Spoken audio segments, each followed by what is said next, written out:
Reinier de Ridder, folks. UFC Fight Night, Vancouver. We have RDR taking on Brendan Allen. This was supposed to be Anthony Fluffy Hernandez, which was a much harder fight and just a better fight in general. Anthony Fluffy Hernandez has a great style to really challenge RDR and kind of expose his cardio problem. Very decent card, all things considered. I remember back in the day, Canada cards used to be Alvarez, Poirier, and Holloway would come to Canada. And yeah, now we have stuff like this. So yes, the sport is falling apart as we speak. But this fight night is going to carry pay-per-view energy and pay-per-view live numbers because we have the debut of the MMA commentary trifecta, folks. We have Guru, Lucas Tracy, and Bedtime forming this MMA YouTube commentary team, which will be awesome. We're moving into the Paramount era. Yeah, that'll be lots of fun. There will be, I know this is just a fight night, but there will be like pay-per-view energy. So they're all going to combine. It's going to be a ton of live viewers, I imagine. Maybe they'll do one stream or 3 streams. I'll be in the chat for the entire event. We can chop it up in there.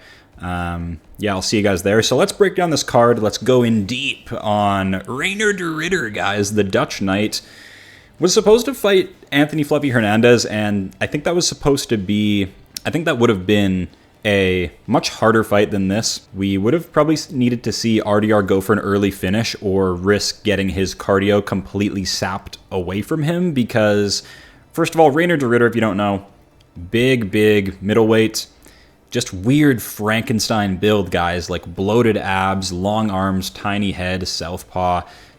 Really great Dutch kickboxing and is a sub threat, sub hunter. I believe he has 14 submissions. Yeah, big finish rate here for Reinier de Ridder. He's had a short UFC career, but he's very tough. He is dangerous. But what I like about him the most is he's very intelligent. Every performance of his that I've seen, he is coming in with the correct game plan. It got a little dicey with GM3, late rounds finish, where he got takedowns but couldn't find his sub as easily as he wanted to. But Kevin Holland, great blueprint there, and Bo Nickel, he looked 2 weight classes above Bo Nickel and just smashed through the dude with these like Looney Tunes knees. So he has a good variety of weapons, but I just like his size, his build, coupled with his intelligence as a finisher. He trains, I don't even know where he trains. I know he cross-trains at Killcliff, though, just to get big bodies. That is where Brendan Allen full-time trains, I believe, alongside GM3 to like, so maybe GM3 is going to give Brendan Allen this blueprint on how to defeat RDR, but I don't think so. Brendan Allen has had multiple chances to punch up. He had, you know, his big step up with Imavov that he didn't get through. Had some striking success. It's good to see Brendan Allen improving on the feet. Is he evolving and improving as a fighter, UFC fighter? Yes, he is. Only fighter in history I've seen wobbled and concussed by Sean Strickland punches. Yes, I know Adesanya hit the deck, but yeah, I don't trust Brendan Allen on the feet. He's had a long career as well at the UFC level, but he's a step below Reinier de Ridder, guys. He really is. He's coming off, what is he coming off?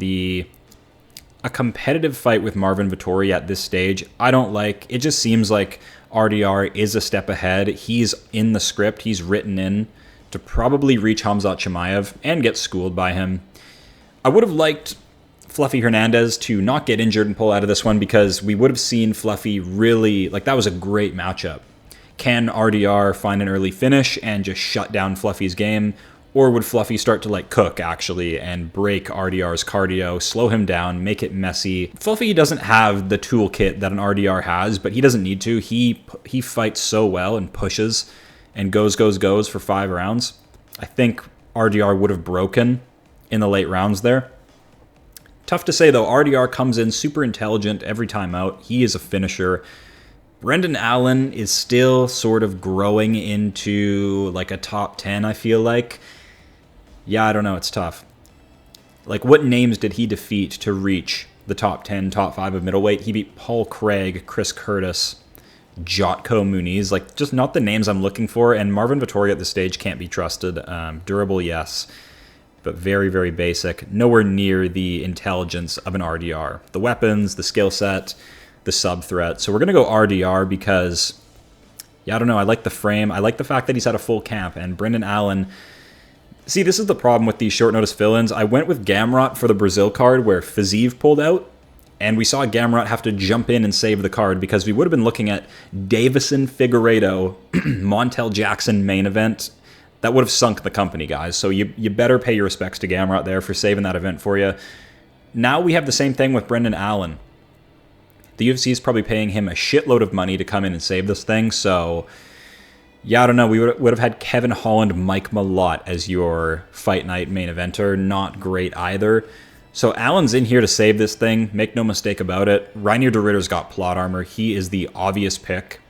Even when we talk about like career trajectory, fight style, it's RDR. He's bigger. He's fought better names. He's done a lot of good work in one championship. Meanwhile, Brendan Allen has sort of crushed like UFC cans, if we're being real.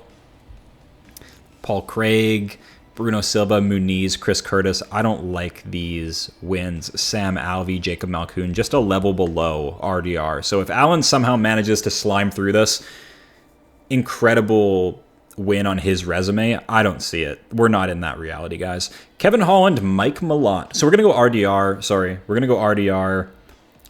Middle of the fight, finish. Rounds 2 or 3 finish on Brendan Allen. Dicey first round, and then RDR will figure him out. Probably in 5 to 10 minutes and then finish him. Kevin Holland, Mike MALOTT. Oh, man.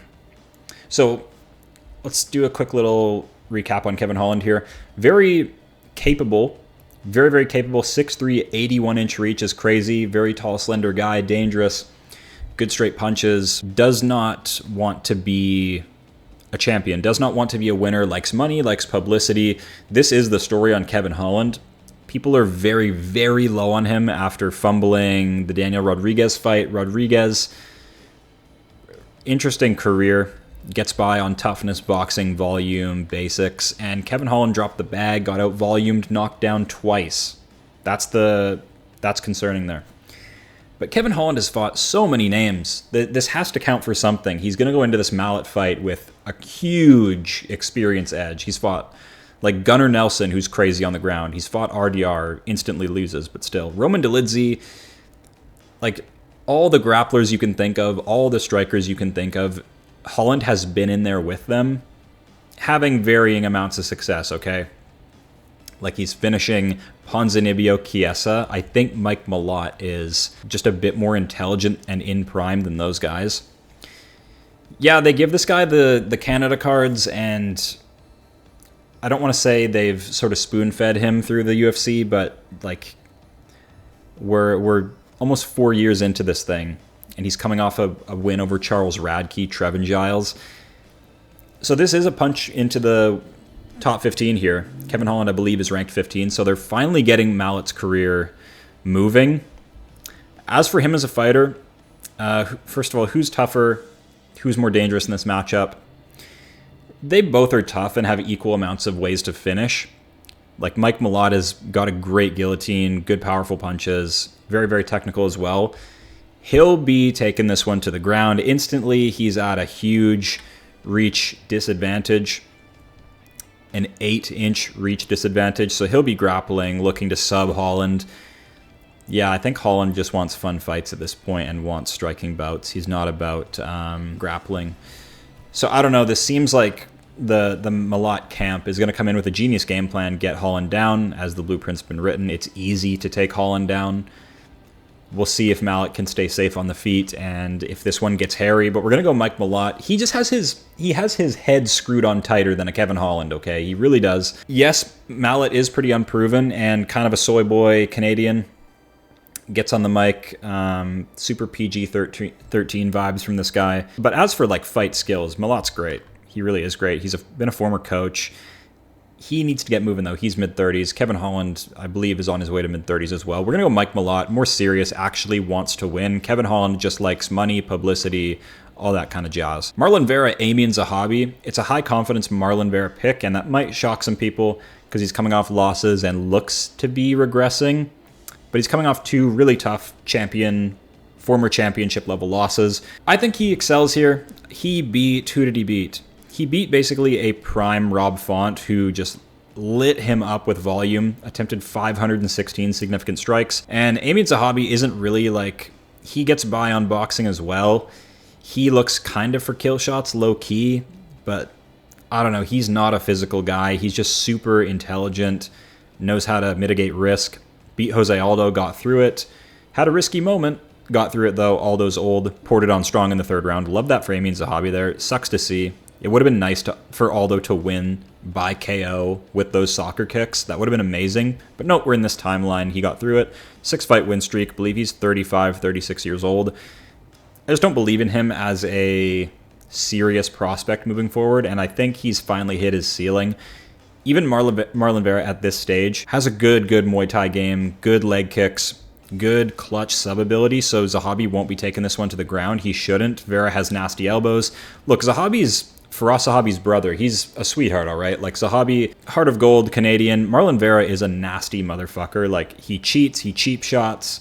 That is what I'm going to trust here in this bout. I'm not going to trust Eamon Zahabi, who hasn't smelled the level of competition that Vera has faced. So if Vera shows up in his current form, which is extra low volume, very unserious, deer in the headlights, I think it's competitive with Zahabi. If Vera just shows up a little bit better than his current self and returns to his former glory, his former savageness that we know is there, the kill shots over Cruz, disgusting fucking finish, breaks the nose of Dominic Cruz with a head kick. If he can return to that form against Zahabi, that like nastiness, that former Vera nastiness, he can get it done. Come on, Vera, bounce back. This can't be the end of your career, man. Can he maybe return to this form, like crazy fight of the nights, performance bonus type shit? I think he can. Vera's more dangerous in the matchup. Zahabi, yes, is more composed, and maybe he gets the volume going a bit better, but I like nasty motherfuckers in these lower divisions. Zahabi is a bit too textbooky. Zahabi just likes to stay composed and going his way. He's very jittery. He's not very physical. We'll see. I'm looking for improvement, but I'm going to trust in Marlon Vera. I've seen him do great work. And like I said, he got through Rob Font by basically just taking volume on the shell and just stealing rounds with big power. Rob Font now trains with Eamon Zahabi, so maybe Rob Font's giving Zahabi the blueprint on how to win. I don't think so, because he's a TriStar guy. Rob Font's doing a lot of TriStar work, so Font and Zahabi have actually probably done training for this camp. I think Vera's too good. His style just beats both of them. We're going to go Marlon Vera. Manon FIOROT, Jasmine JASUDAVICIUS. I'm going to go Manon FIOROT. I love Jasmine, obviously. Most Canadians do love Jasmine. She's got a great finishing style, great instincts, great vision, really excels in moments, can pull ahead, find finishes. She's great. She's very scrappy. Fatima Klein's a great win, and then she's kind of dusting these older chicks, this sort of like older generation of women's MMA. But Manon FIOROT cuts a shitload of weight. She really does. She cuts a ton of weight. She looks like a skeleton on the scales. She wants to be the more physical gal in there to run her game, which is just steady, consistent boxing. 5.5 strikes landed per minute, and they're accurate. I like it. She does volume really well. I don't think Jasmine's gonna succeed in getting this into the ground, or to the ground. And we've seen Jasmine really struggle with that against some opponents. Tracy Cortez volumed her up, got back to the feet, volumed her up, made it hard for Jasmine to get her finish on the ground, and even broke Jasmine's orbital. That's not a good look. Cortez has 0 power, and you're getting your orbital broken by her. And she's had a great career. She could get this done. She has lots of experience, but Manon FIOROT, I don't know. I feel like she's going to come in, this butch French chick that just cuts more weight and is just going to be way too physical for Jasmine to haul around. We'll see. I love a Jasmine finish. That would actually prime her ready for like a #1 contender fight or even a belt rematch with Natalia Silva. But Manon FIOROT, oh, I don't know. I've always been a fan of her style, and she's boring as fuck because she's primarily a striker female that doesn't have knockout power. So it's easy to hate on the style, but she has great volume. She comes in very physical, cuts a lot of weight, so she's hard to take down, and I like that. Jasmine's been cooking, but I think it stops here. We're going to go Manon FIOROT. I like the pick. I think it's the smart pick, but I hate picking against Jasmine. She's a heart of gold. She's a sweetheart. Violence queen, gets subs, nasty, fun. Cody Gibson, AORIQILENG. Lucas Tracy, that's AORIQILENG, not AORIQILENG. Seen people messing that up all week. Cody Gibson's a really tall bantamweight. Think he'll shine here and avoid being clipped and finished, because AORIQILENG is just a puncher. That's kind of all he does. Walks forward, punch. People have been able to really slow his game down with clinching, pressure. Cody Gibson has a weird-ass career himself. Was doing good against Damone Blackshear, who's all right, I guess. I mean, he lost to Davey Grant. His career ain't the greatest anymore, we found out. But Gibson can finish bums and has been in there with decent names. This is his second stint in the UFC, and we said this about Mason Jones. These guys that come in on their second stint seem to be taking it more serious and are just banking wins. I don't know. Cody Gibson's bigger. He's a really big bantamweight. He has grappling skill. This is his fight to win.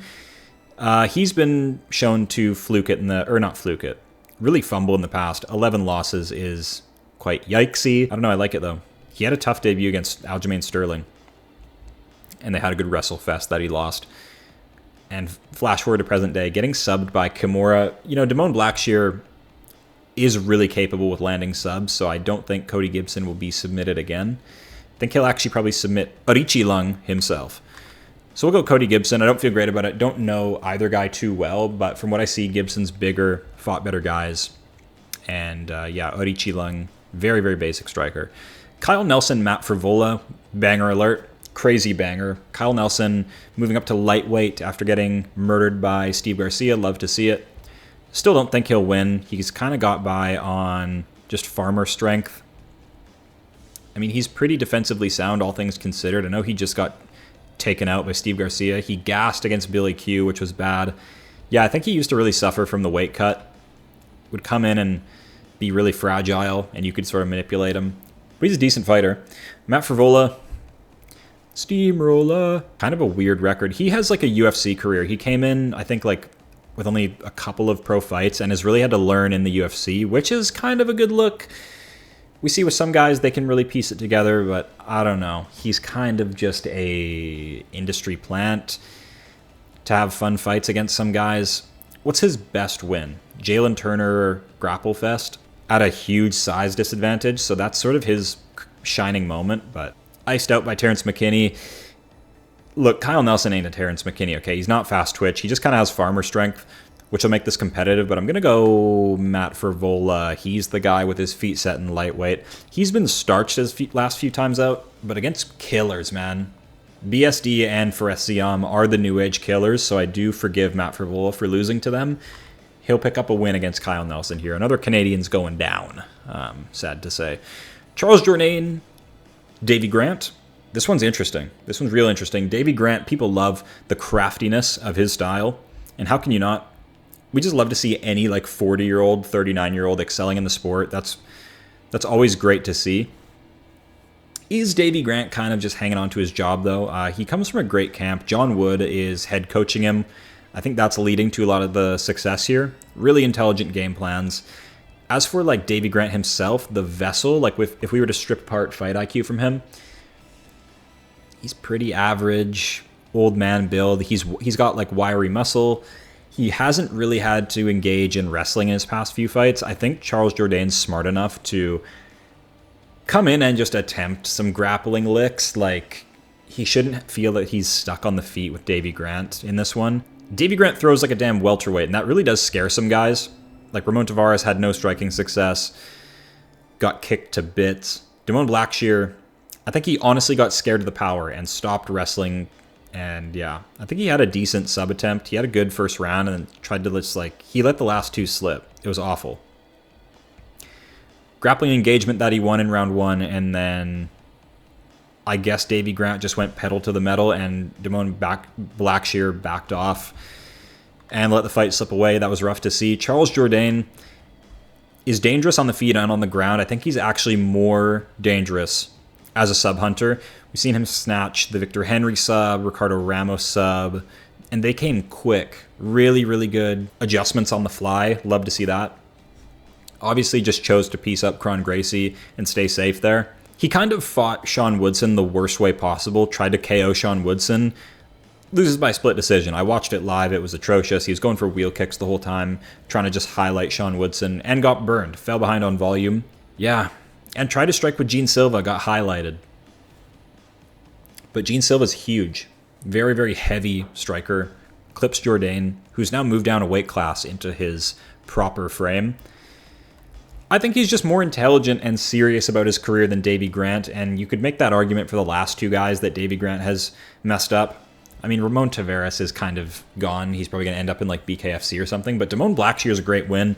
So I completely understand a Davey Grant pick, but I'm going to go Charles Jourdain because I feel like he's evolving faster. I feel like he's more serious, really, really wants this win at home in Canada. Davey Grant, I don't know. This might be one that he loses. We're going to go Jourdain in that spot. Bruno Silva, HYUNSUNG Park. I really, really fuck with Peace of Mind Park. He finished everybody on the road to the UFC. Was I a bit delusional picking him to finish Tatsuro Taira? Yes, I was. I thought that was going to be a cheeky, sneaky spot where Peace of Mind comes in and really becomes a star, you know, star-making performance. But no, Taira did it smart and just stayed safe, instantly took him down. Wrestle, control. No striking from Taira again. I swear that fraud check's coming. He has no ability on the feet, can get volumed up by Moreno and schooled. But did the completely shut down Park with control and stuff.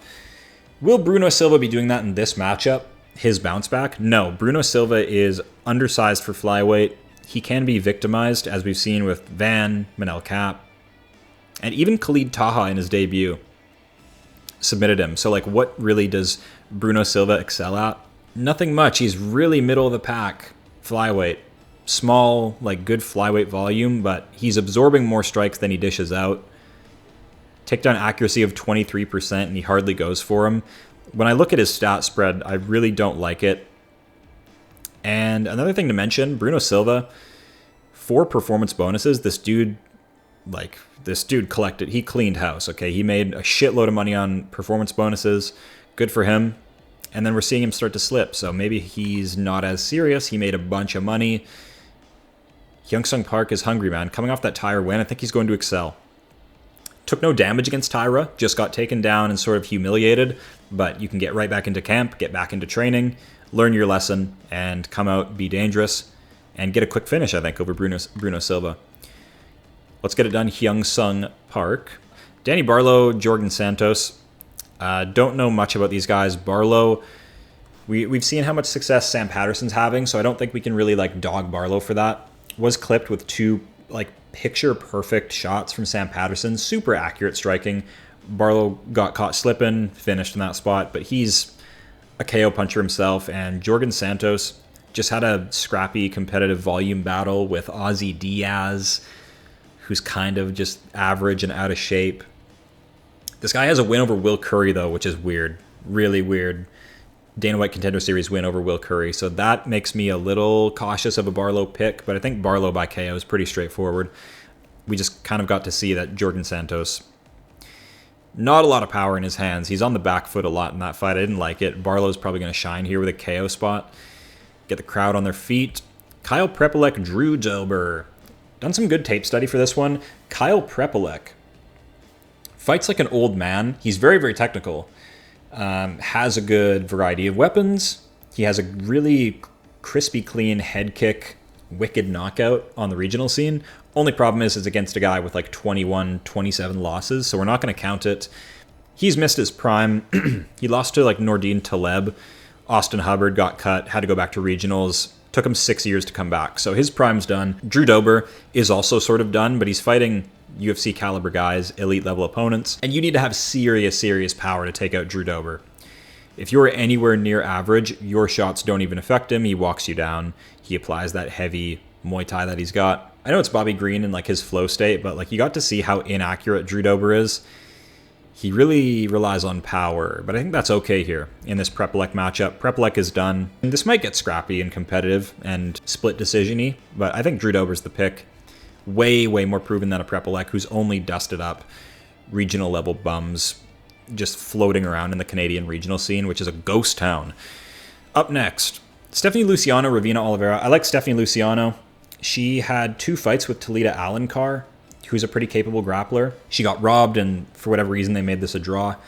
Alencar robbed it up. She shot 24 takedowns total. Luciano had to deal with that, and she did. She actually got way ahead on volume, but they robbed her because of the control time diff. Stupid shit. So they rematches her, and then she fucks her up. Clearly comes in and makes adjustments. Alencar's shooting less and trying to strike more. Complete dog shit accuracy. Stephanie Luciano wins the fight. She's a really, really good striker. Just getting going with her career, so lots of room for growth. I think this was a great start to really level up her game. Arguably loses like robbery bullshit again to Sam Hughes, who ekes out control time. I think she's going to do well, go on a bit of a run here and get started in the UFC. AZAMAT BEKOEV. This guy's hilarious on Twitter. Go look up some of his stuff. He's great. We need more of that. We need more personality in the UFC, more comedians, I think. A lot of people just have a stick up their ass these days. AZAMAT BEKOEV, though, is great. He's going to become something, I think. This guy has 8 knockouts, 8 submissions. He can win by any method. He can knock you out. And if you have advantages like YOUSRI BELGAROUI does, BELGAROUI. This guy looks like Earthworm Jim.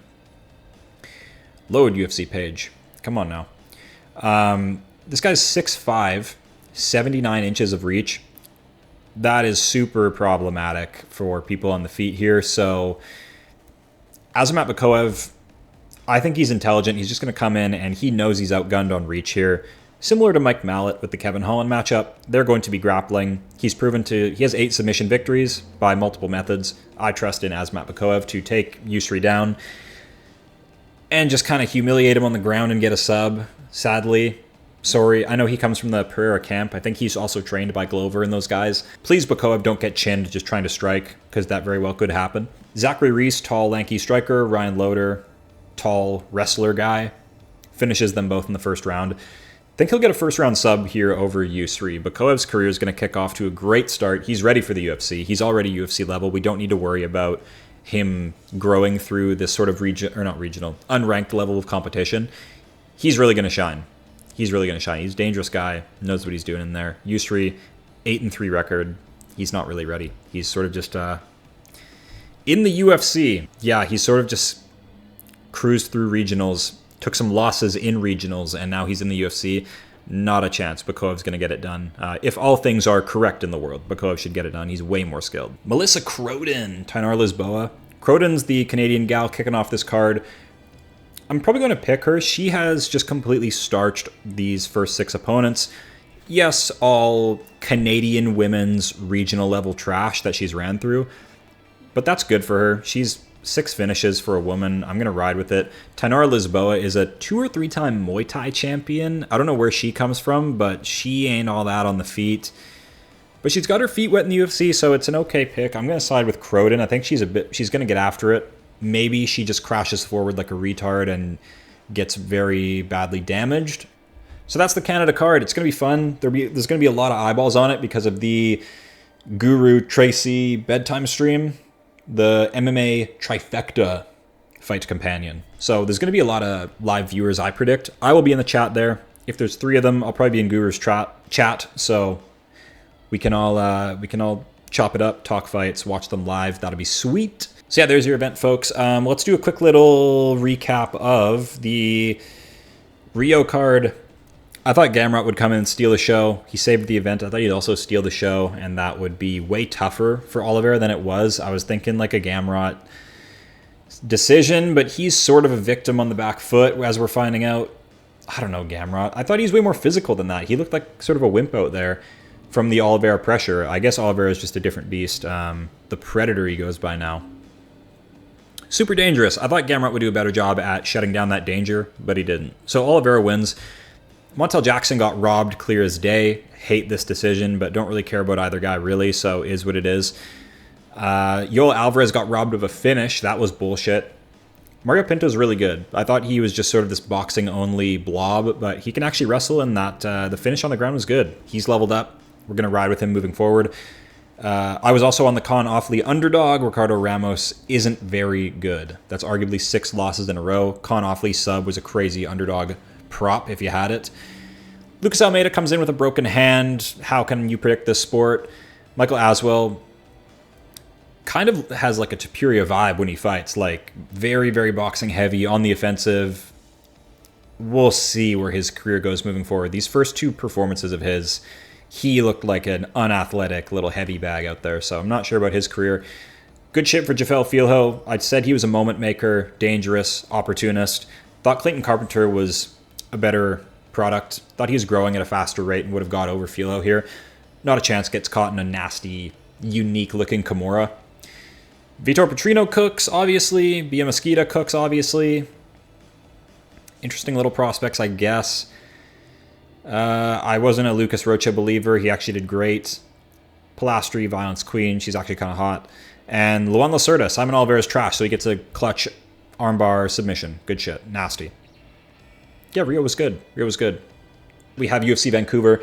This will be a monumental event. Okay, we got the MMA commentary trifecta. Big fans of all three of them. I will be in the chat. Probably drop in donations. We'll chat it up. I'll see you guys there. Awesome. Thank you guys for watching. See you next time.